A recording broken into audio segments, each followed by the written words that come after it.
100 gram margarindan 1 liz chiqadigan konfetcha shirinligini tayyorlaymiz. Xona haroratida yumshagan margaringa tuxum, shakar upasi, smetana, razrıxlitel un solib, yumshoqqina xamir qoramiz.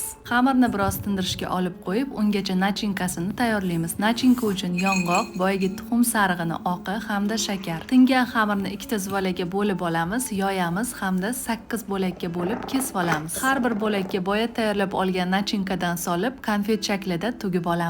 Va 180 gradusga 35-40 daqiqaga duxovkaga yuboramiz. Issiqligida ustiga shakar upasi sepamiz va qaynoqqina kofelar bilan dasturxonga tortamiz.